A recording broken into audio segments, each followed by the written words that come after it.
Esta situación que yo le acabo de describir a ustedes era la situación en la que se encontraba Moisés. Moisés sabía, como le oímos en la introducción, que él no iba a entrar en la tierra prometida. Pero Moisés estaba en la puerta junto al pueblo. La tierra prometida estaba tan y tan cerca que el Señor le dijo: sube a ese monte y mira, esa es la tierra prometida, pero tú no vas a entrar. Entrégale el pueblo a Josué, que él los va a entrar a la tierra prometida.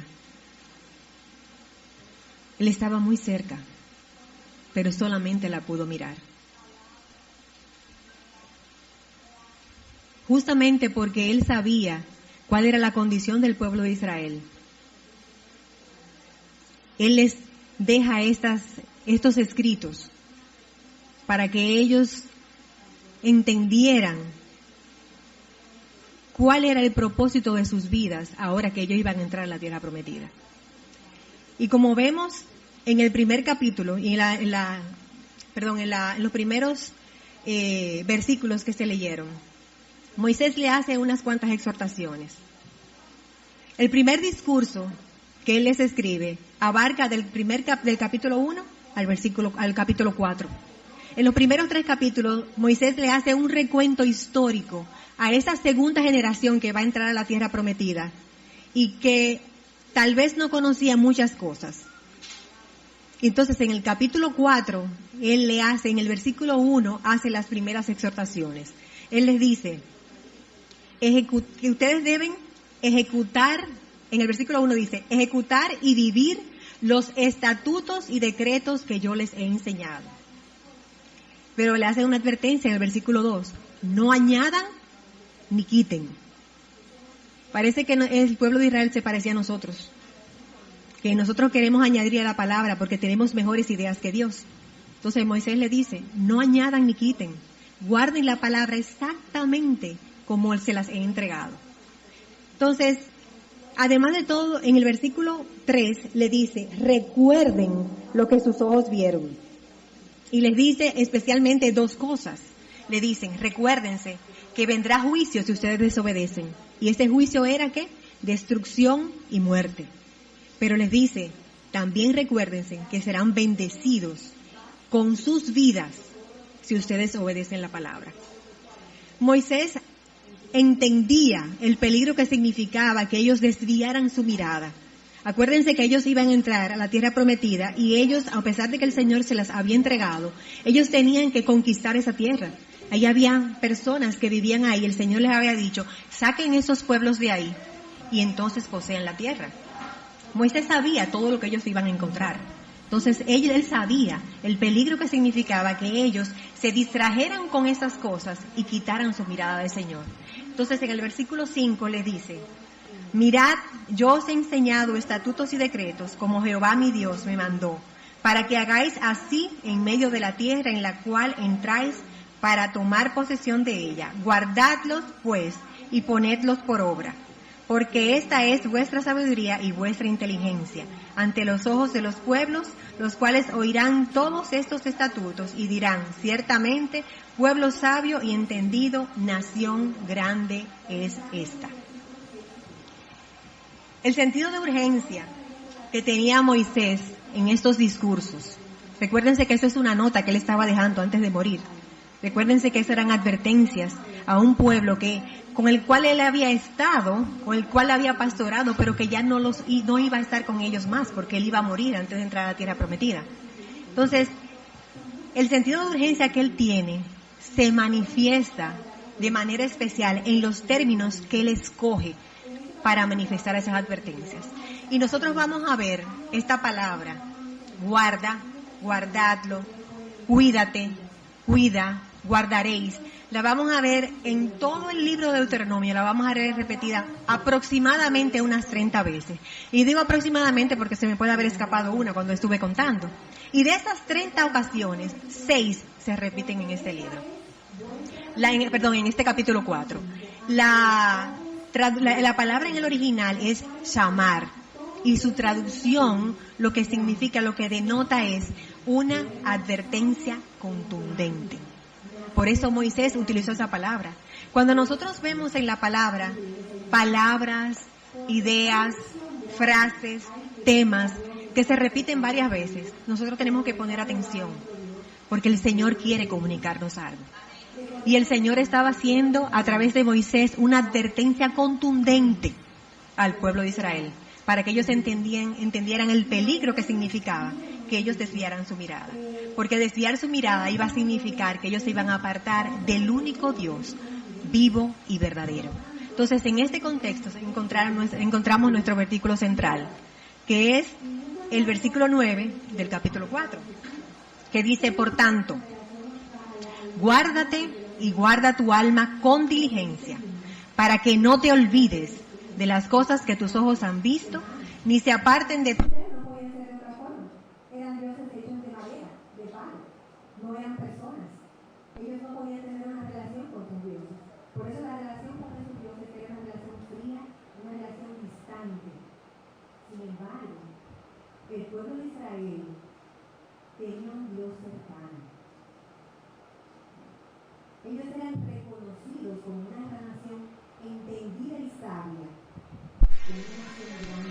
Gracias. No por ellos mismos, sino por quien era su Dios, por la relación que ellos tenían.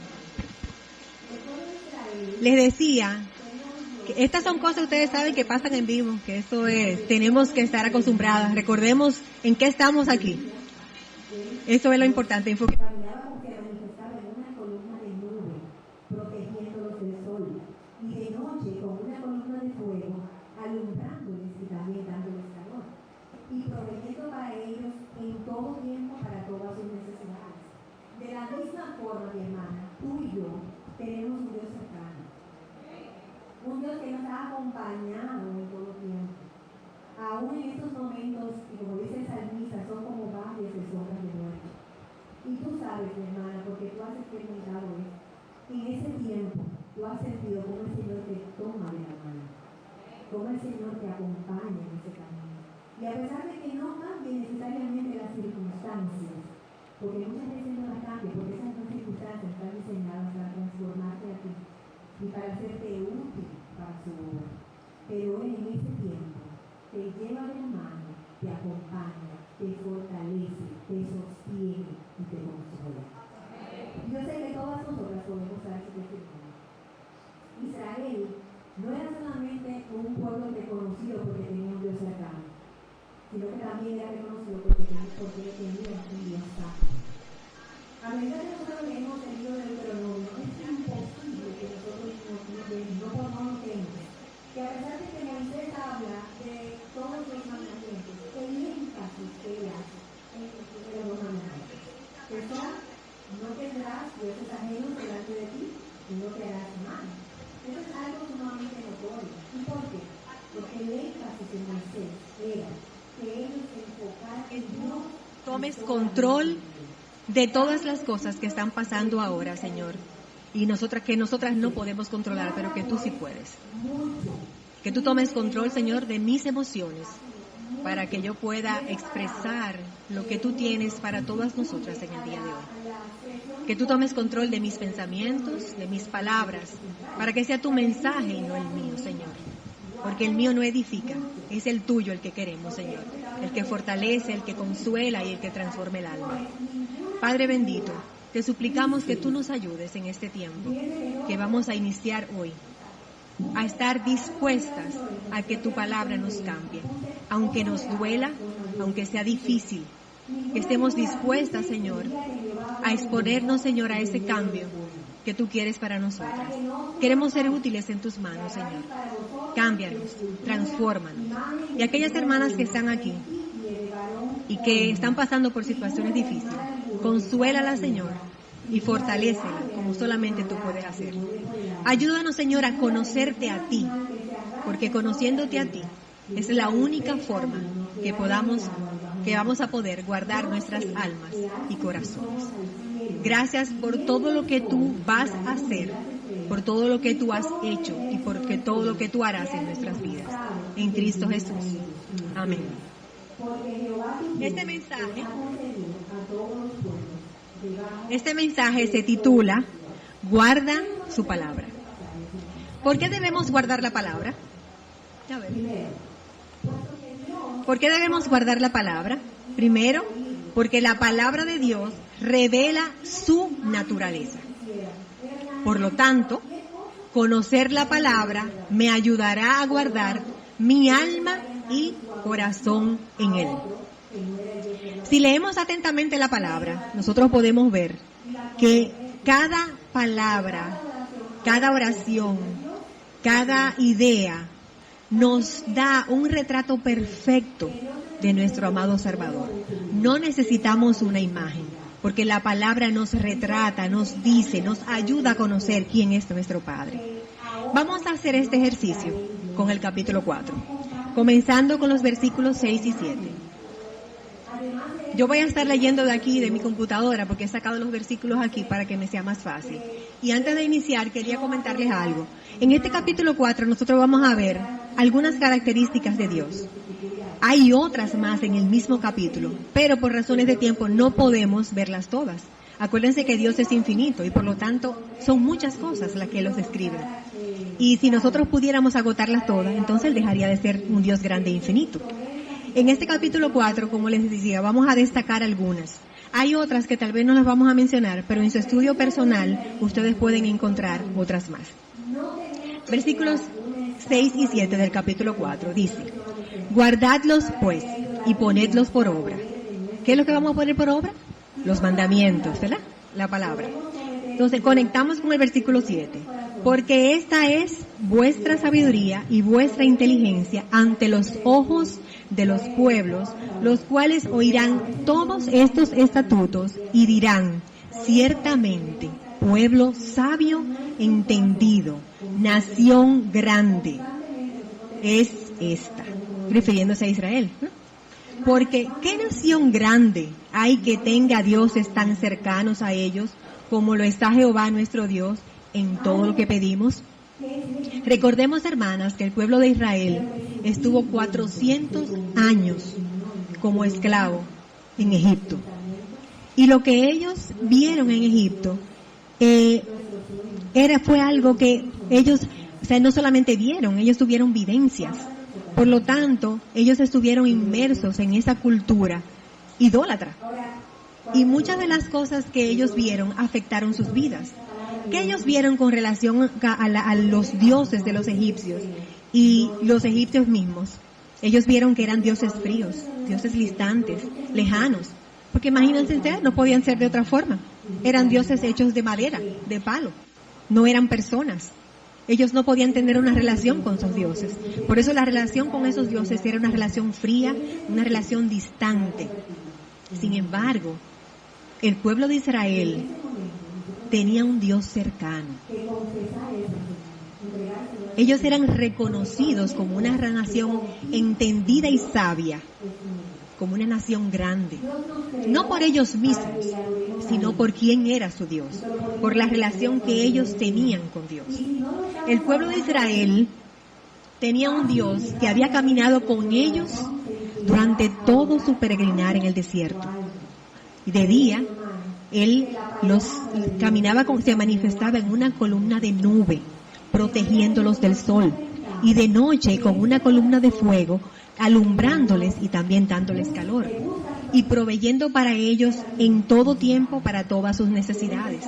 De la misma forma, mi hermana, tú y yo tenemos un Dios cercano, un Dios que nos ha acompañado en todo tiempo, aún en esos momentos que, como dice el salmista, son como valles de sombras de muerte.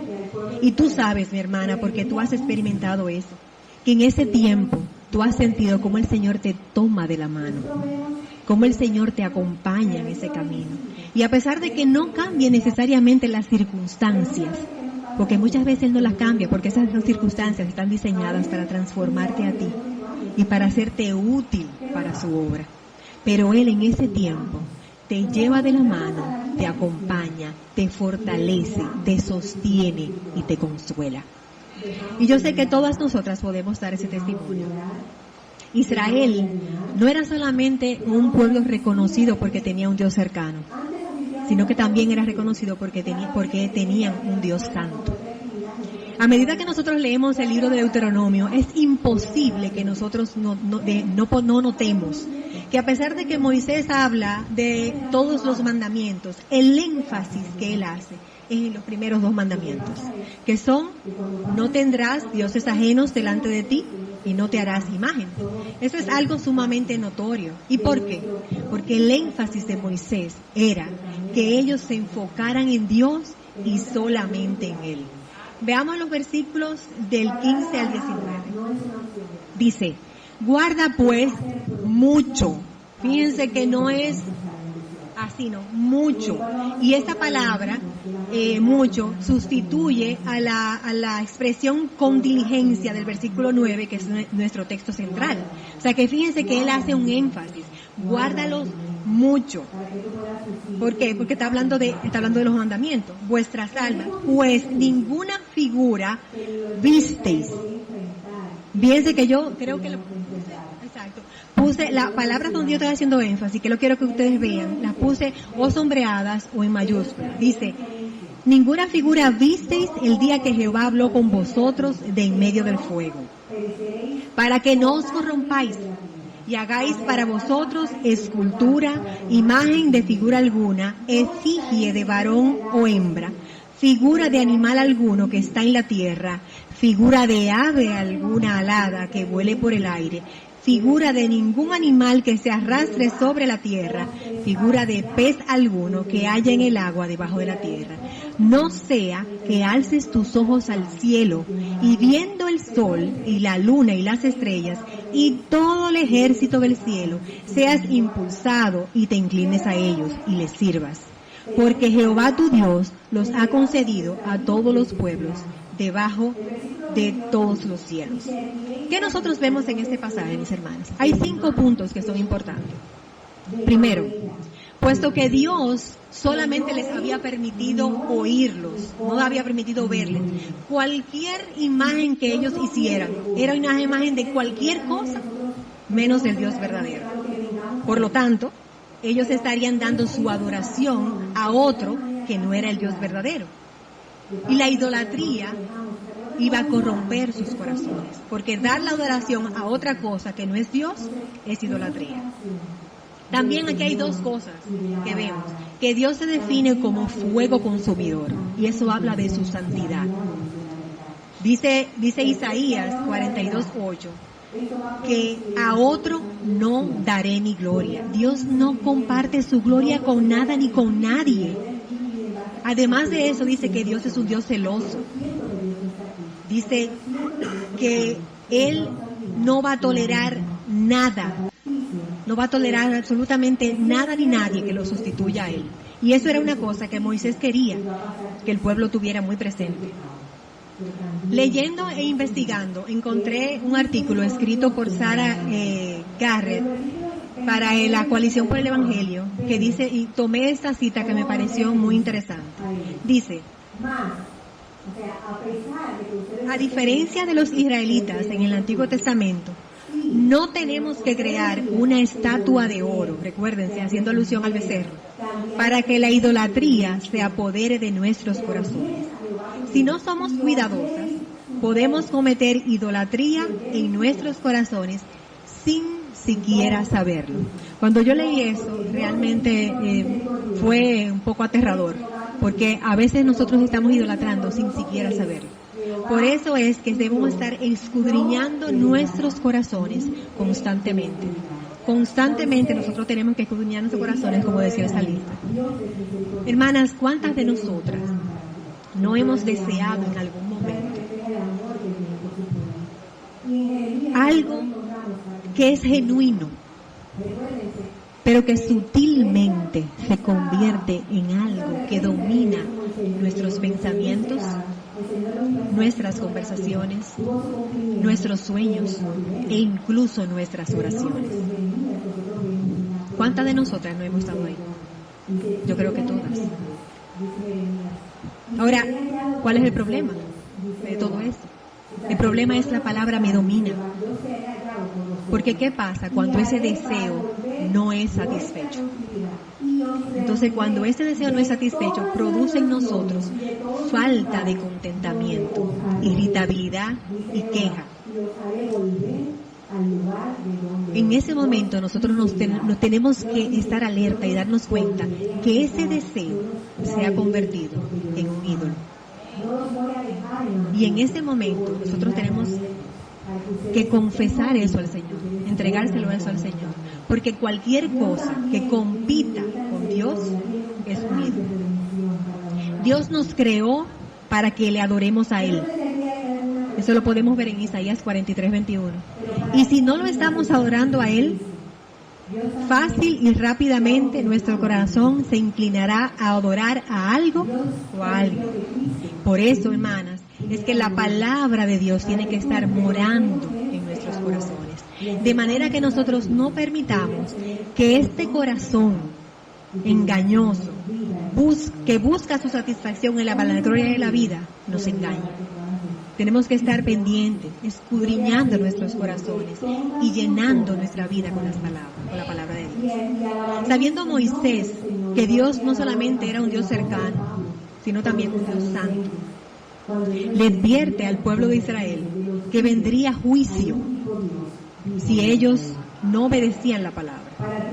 Y nosotros vemos en el versículo 25, vemos que Moisés le hace una advertencia al pueblo de Israel en cuanto al juicio que vendría.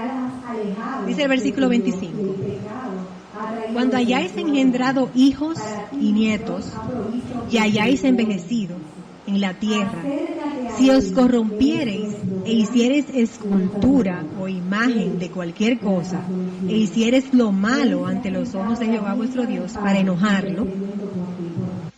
¿Qué le está diciendo Moisés ahí? Moisés le está diciendo: si al pasar el tiempo, ya después que ustedes hayan conquistado la tierra, ustedes se acomodan y no son diligentes en mantener la palabra en sus corazones, y su corazón es engañado y seducido y van detrás de otros dioses, vendrá juicio. Recuérdense, Dios es un Dios que es fuego consumidor, Dios celoso, Dios justo. Esto no solamente le puede pasar al pueblo de Israel, esto nos puede pasar a nosotros. Yo tengo 34 años en el Señor y es probable que haya muchas personas aquí que tengan mucho más que yo. Pero muchas veces, ¿qué nos pasa a nosotras cuando tenemos ya un tiempo en el Señor? A veces tú dirás, bueno, yo tengo 5 años, eso es mucho. ¿Qué nos pasa? Que nosotros descuidamos, nos acostumbramos a la vida cristiana y descuidamos las disciplinas espirituales. Dejamos de leer la palabra, dejamos de orar, dejamos de ayunar, dejamos de asistir a la iglesia. Antes asistíamos a todos los cultos y cada vez que la iglesia abría las puertas con cualquier actividad, nosotros estábamos ahí, ya sea para participar o ya sea para servir. Pero ya ha pasado mucho tiempo, ya yo he servido mucho, que otra generación lo haga. ¿Qué pasa cuando pasa eso? Lo que pasa es que cuando nosotros hacemos eso y nos descuidamos, somos presa fácil de nuestro propio corazón engañoso, pero también de las acechanzas del maligno. Tenemos que tener mucho cuidado con eso.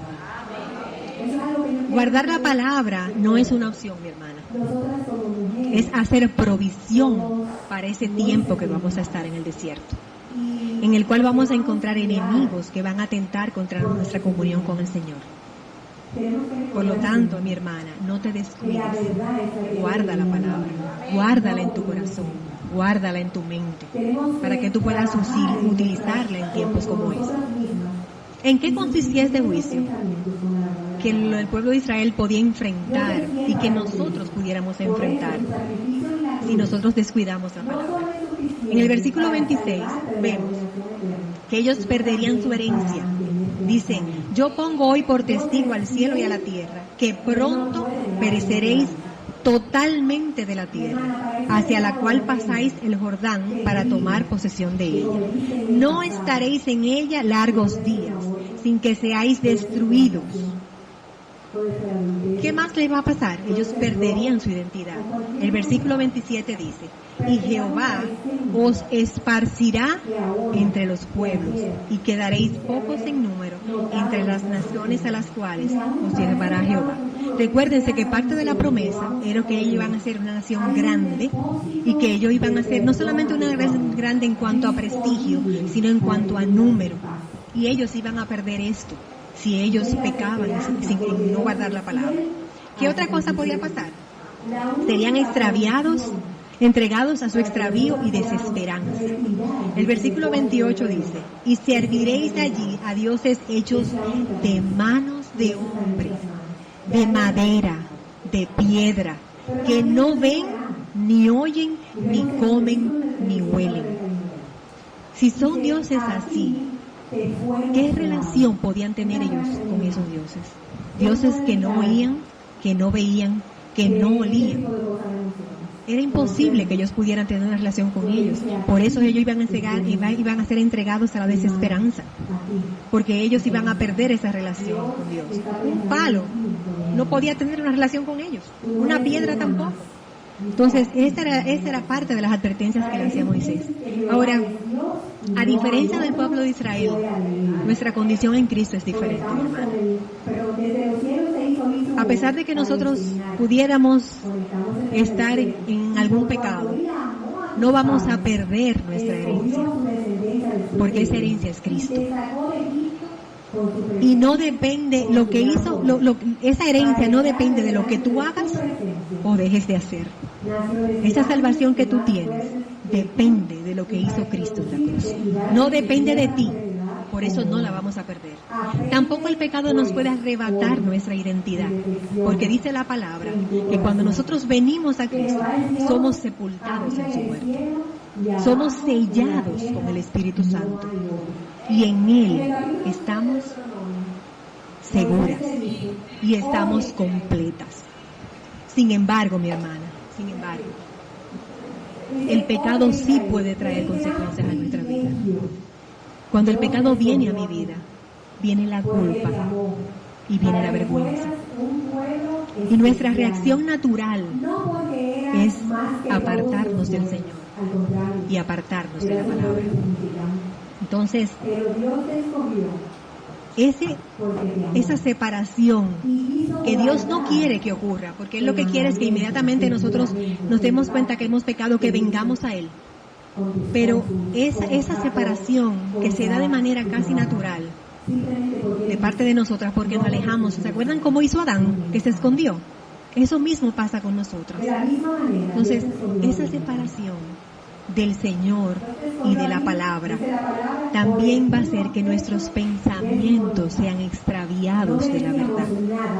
Y al ser extraviados de la verdad, esto va a producir en nosotros angustia, porque van a venir sentimientos y yo entonces voy a dirigir mi vida, voy a vivir mi vida en base a que yo me siento sola, a que yo siento que Dios no está aquí, a que yo siento que Dios no me quiere, y nos vamos a olvidar la verdad.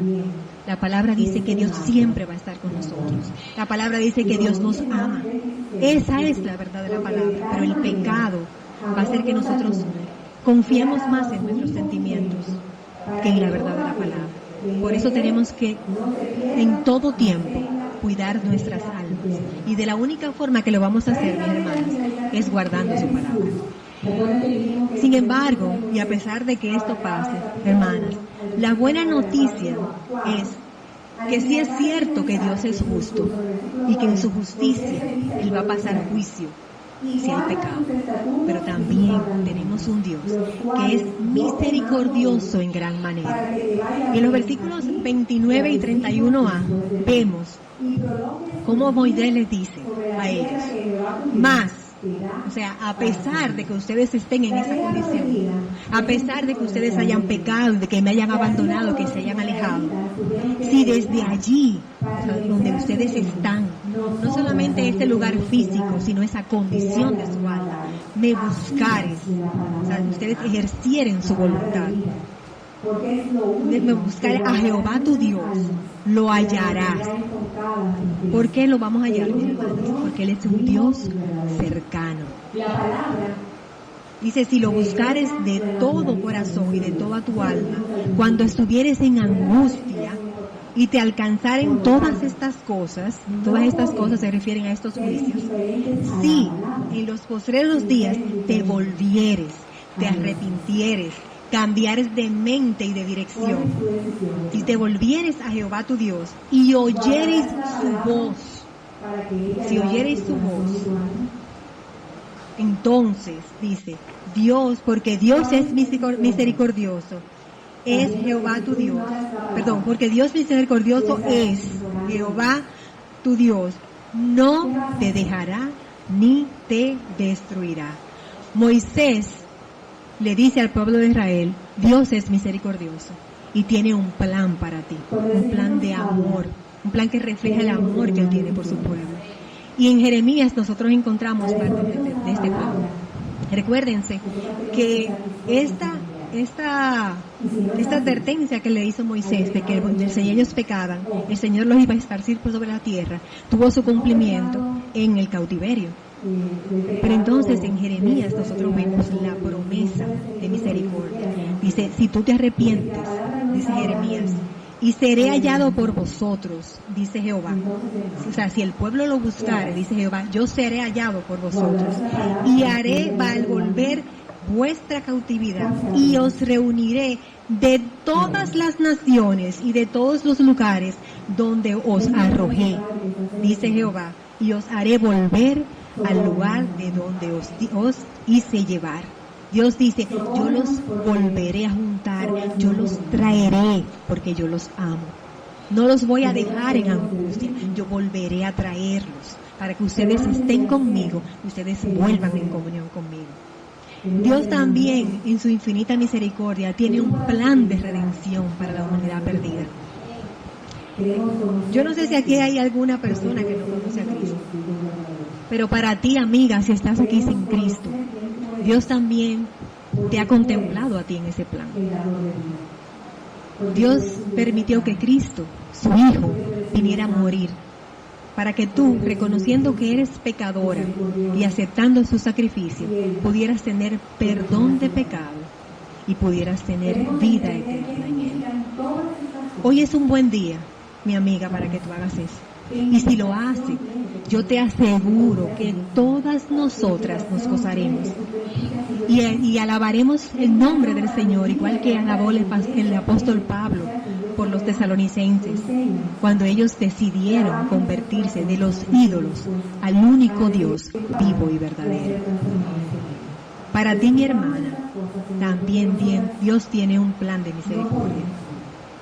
Para ti que pudieras estar en angustia porque te has alejado de tu Dios y el pecado ha traído desolación a tu alma. Para ti, Dios ha provisto misericordia en Cristo. Acércate a Él. Él es nuestro gran sumo sacerdote. Él traspasó los cielos. Él se ha sentado a la diestra del Padre, intercediendo por ti y por mí. Acércate, mi hermana, acércate confiada, porque en Él tú vas a hallar gracia y perdón. Confiesa tu pecado, mi hermana. El Señor no te va a echar fuera. Él te está esperando con los brazos abiertos para que tú vuelvas, porque tú eres su hija y porque Él te ama. No porque tú merezcas nada, sino simplemente porque Él te ha amado desde el principio, desde la fundación del mundo. Acércate, no te quedes lejos de Señor, no dejes que el pecado te engañe. Guarda su palabra, mi hermana, en la palabra tú vas a encontrar lo que Dios quiere para tu vida, cuál es su voluntad perfecta para ti. Acércate y recuerda que tenemos no solamente un Dios cercano, un Dios santo, un Dios justo y misericordioso, sino también fiel. La parte B del versículo 31 dice, ni se olvidará del pacto que le juró a sus padres. Dios es fiel a su palabra. Dios es fiel a un pacto inviolable que Él hizo con Abraham y que confirmó en Isaac y en Jacob. Y este pacto se repite en Deuteronomio, se menciona más de 16 veces, porque era algo importante para el pueblo de Israel.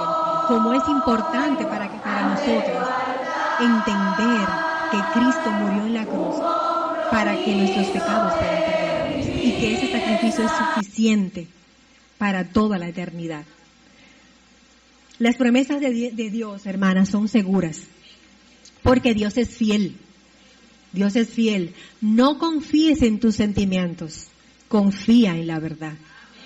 Eso es algo que yo quiero que ustedes recuerden. Nosotras como mujeres somos muy sentimentales y nos dejamos guiar por nuestros sentimientos. Tenemos que recordar siempre que la verdad es la que tiene que guiar mi vida, no como yo me sienta. Tenemos que trabajar con nosotras mismas y sustituir esos pensamientos con la verdad de la palabra. Dios es fiel para con Cristo. Por eso su sacrificio en la cruz no solo es suficiente para salvarte de la condenación eterna, sino también para mantenerte a salvo. Dios es fiel y Él no puede negar su naturaleza. Mi hermana, para ese pecado horrendo, terrible, que cometiste en el pasado, que puede ser un aborto, puede ser fornicación, puede ser adulterio, puede ser robo o cualquier otro pecado. Pero el pecado presente, que ahora, que ayer pudiste haber notado que estás cometiendo, y aún para ese pecado futuro que ni siquiera sabemos que lo vamos a cometer, hay un depósito de perdón a tu favor, disponible para que tú vivas en paz. Y tengas esperanza, porque Dios es fiel al sacrificio de Cristo.